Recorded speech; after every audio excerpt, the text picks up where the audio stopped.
नमस्कार दोस्तों, मेरा नाम है भूषण भंडारी और मैं आपका स्वागत करता हूँ आपके अपने यूट्यूब चैनल पे जिसका नाम है नारायणी एजुकेशनल हब। दोस्तों, अभी अभी अधिक मास की शुरुआत हो चुकी है। यह अधिक मास है क्या?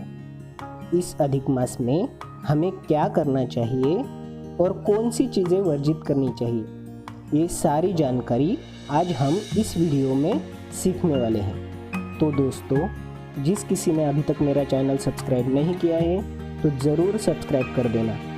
मेरे चैनल पे आपको शैक्षणिक, सांस्कृतिक और धार्मिक हर तरह की जानकारी हमेशा प्राप्त होती रहेंगी। तो दोस्तों, अधिक मास है क्या? अधिक मास यह हर 3 साल में एक बार आता है। हिंदू कैलेंडर के मुताबिक यह माना जाता है कि 3 सालों में एक बार चंद्रमास अतिरिक्त आता है। इस कारण से इस महीने को अधिक मास कहा जाता है। इस महीने को मलमास या पुरुषोत्तम मास भी कहा जाता है। यह महीना पूर्ण रूप से भगवान विष्णु को समर्पित होता है। इस साल अधिक मास 18 सितंबर शुक्रवार से शुरू होकर 16 अक्टूबर रविवार तक रहने वाला है।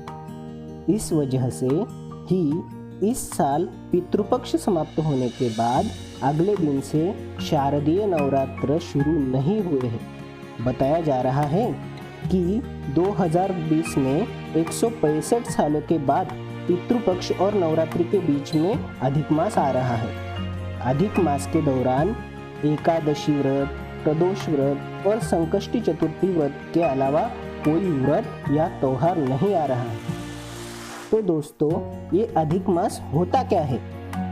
अधिक मास चंद्रवर्ष का एक अतिरिक्त भाग होता है। सूर्यवंश 365 दिन और 6 घंटे का होता है, जबकि चंद्रवर्ष 354 दिन का माना जाता है। दोनों वर्षों के बीच तकरीबन 11 दिनों का अंतर होता है।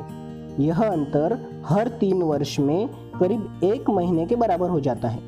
इस अंतर को दूर करने के लिए हर 3 साल में एक अतिरिक्त चंद्रमास आता है, जिसे अतिरिक्त होने के कारण अधिक मास यह नाम दिया गया है। दोस्तों, अधिक मास का महत्व भी बहुत अधिक होता है। अधिक मास को बहुत शुभ माना जाता है। कहा जाता है कि जिस प्रकार इस महीने का नाम है, ठीक उसी प्रकार से इस महीने के गुण भी कहे गए हैं। माना जाता है कि अधिक मास में पुण्य कर्मों और पूजा पाठ का फल भी अधिक मिलता है। इस महीने को भगवान विष्णु की पूजा के लिए सर्वश्रेष्ठ माना जाता है। कहते हैं कि भगवान विष्णु ने इस मास को अपनाकर इसका नाम अपने नाम पर यानी पुरुषोत्तम मास रखा है। इस दौरान मुख्य रूप से भगवान विष्णु और उनके अवतारों की भक्ति करने का फल अनेक गुना बढ़ जाता है। शास्त्रों में ऐसे बताया गया है कि जो लोग भगवत प्राप्ति या भगवत दर्शन करना चाहते हैं, उन्हें अधिक मास के दौरान भगवान विष्णु या उनके अवतारों का पूजन करना चाहिए। मान्यता है कि इस दौरान भगवान विष्णु के मंत्रों और नाम का जाप करने से पुण्य की प्राप्ति होती है। कहते हैं कि जो फल एक साल भगवान विष्णु के एकादशी व्रत करने से प्राप्त होता है, वही फल इस अधिक मास में केवल भगवान विष्णु का नाम जप करने से ही प्राप्त हो जाता है। अधिक मास में किए जाने वाले कार्य जो कि शुभ फल देकर आपकी जिंदगी बदल सकते हैं। 18 सितंबर से शुरू होने वाले इस अधिक मास को पुरुषोत्तम मास भी कहा जाता है। यह महीना भगवान विष्णु और शिव का महीना है। इस महीने में जितना हो सके दान और पुण्य करना चाहिए। ऐसी मान्यता है कि इस महीने में किए गए दान, पुण्य, पूजा पाठ और व्रत का कई गुना ज़्यादा फल हमें मिलता है। इसी महीने के दौरान भागवत पुराण का भी विशेष पठन किया जाता है। कहते हैं कि अधिक मास में भगवान विष्णु जी की सत्यनारायण कथा तथा विष्णु सहस्त्रनाम स्तोत्र का पठन करने से हमारे पुण्य में वृद्धि होती है। इसी अधिक के महीने में सुबह जल्दी उठकर भगवान विष्णु की आराधना करनी चाहिए तथा उन्हें केसर से तिलक करें और तुलसी का पूजन भी करें। भगवान विष्णु को भोग लगाए तथा सूर्य को जल अर्पण करें। कई लोग इसी महीने में कन्याओं का भी पूजन करते हैं। इसीलिए ऐसी मान्यता है कि इस महीने में जितना हो सके उतना दान और पुण्य करना चाहिए। अधिक मास में व्रत का महत्व। दोस्तों, अधिक मास में धर्म के कार्यों को करने के लिए कहा गया है। ऐसी मान्यता है अधिक मास में की गई पूजा का कई गुना पुण्य हमें प्राप्त होता है। अधिक मास में भगवान विष्णु की पूजा करने से सभी प्रकार के पापों से हमें मुक्ति मिलती है और हमारी सारी मनोकामनाएं पूर्ण होती हैं। अधिक मास में कौन कौन से व्रत पड़ रहे हैं, आइए जानते हैं। तो पहला व्रत है पद्मिनी एकादशी व्रत, जो कि 27 सितंबर को आने वाला है। अधिक मास में एकादशी व्रत का विशेष महत्व बताया गया है।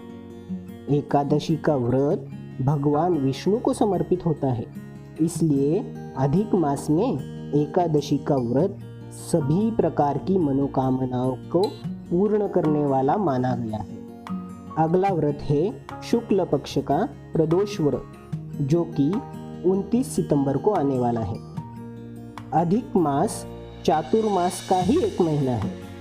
चातुर्मास में भगवान शिव की पूजा का विशेष महत्व है, क्योंकि जब भगवान विष्णु चातुर्मास में पाताल लोक में विश्राम करने हेतु चले जाते हैं, तो पृथ्वी के सारे कार्य भगवान शिव ही देखते हैं। इसीलिए अधिक मास में प्रदोष व्रत भगवान शिव का आशीर्वाद दिलवाने वाला ही व्रत कहा गया है। अगला व्रत है संकष्टी चतुर्थी, 5 अक्टूबर।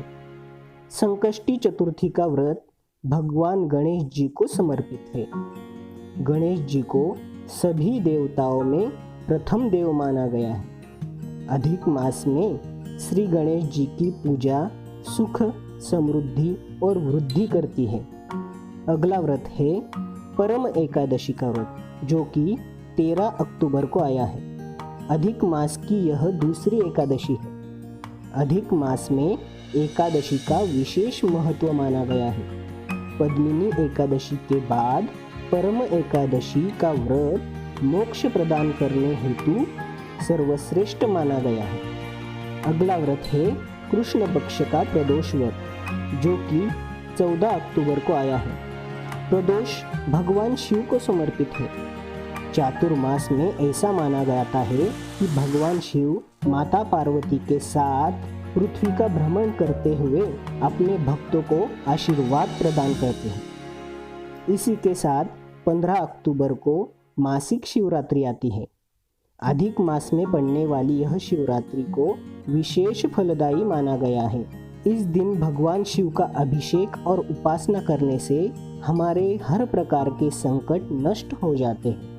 दोस्तों, इसी के साथ अधिक मास में कुछ कार्य ऐसे भी हैं कि जो कि हमें बिल्कुल नहीं करने चाहिए।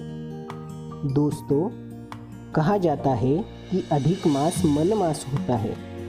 कहते हैं कि इस महीने में कोई भी मांगलिक कार्य, व्रत और त्योहार हमें नहीं करने चाहिए। इस महीने में विवाह करना अशुभ माना जाता है।